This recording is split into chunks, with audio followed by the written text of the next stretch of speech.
One of the most sensational cases in 19th century Britain began with a romantic rendezvous in a country barn and ended with a book bound in human skin.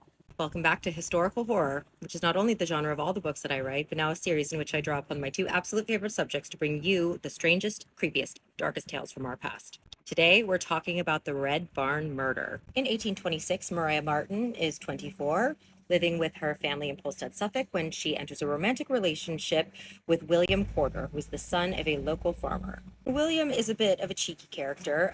He had a reputation as a local playboy and fraudster. He had recently been in trouble for fraudulently selling his father's pigs. He was caught forging checks. There were several incidents of petty theft. He just was getting up to all sorts of mischief. Maria was attractive, charming. She enjoyed a lot of male attention. And by the time she was 24, she had actually already had two children out of wedlock, one of whom was the product of a previous relationship she had had with William's older brother. But that child had sadly passed away very soon after birth. And William is very keen to keep his relationship with Maria a secret. Aside from her being a bit below him in social status, there was also the added stigma of her being an unwed mother. And especially given that she had had a child with his elder brother, neither his family nor the community would look favorably on the relationship. So their relationship is kept very hush-hush. That is until 1827, when at the age of 25, Maria falls pregnant with William's child. And with a baby on the way, Maria is now insisting that William make an honest woman out of her, marry her, which he promises to do.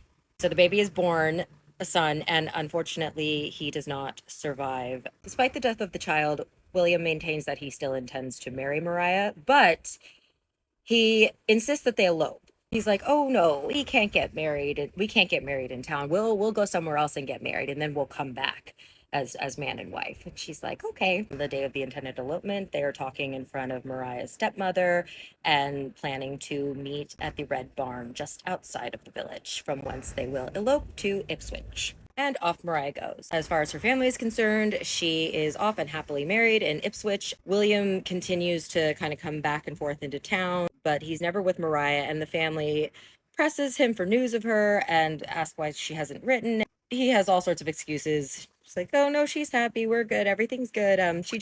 She's busy, she's sick, da da da da da." As the months go by, her family and the village become increasingly concerned and very suspicious of William.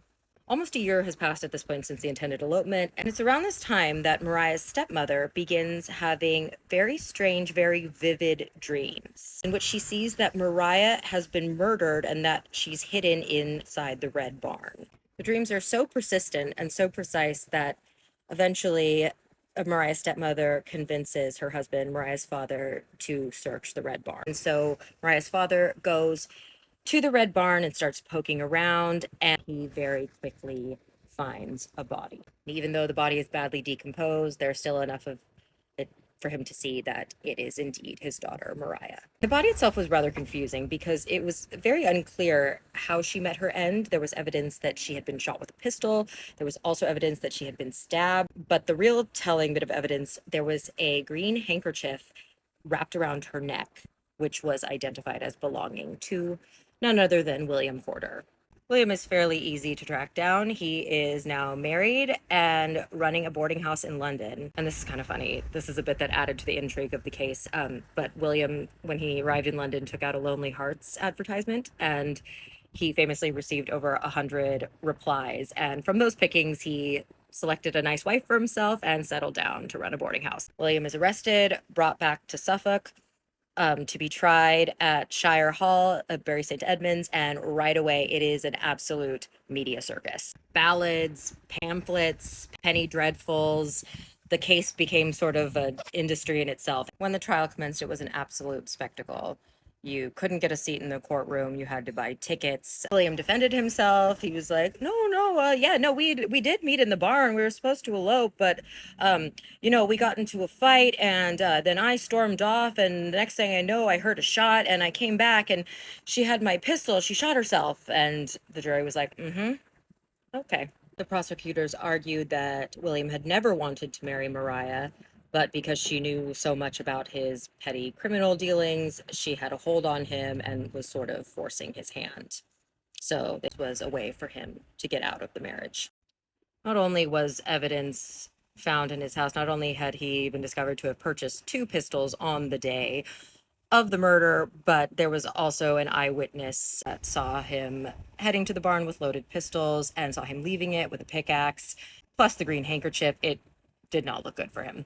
William was pretty quickly convicted and sentenced to death by hanging. Thousands, possibly even tens of thousands of spectators showed up to watch him hang, and after the deed was done, his body was returned to the courtroom where it was dissected in front of a live audience. And in the ultimate grotesque twist, William's skin was tanned and used to bind a book.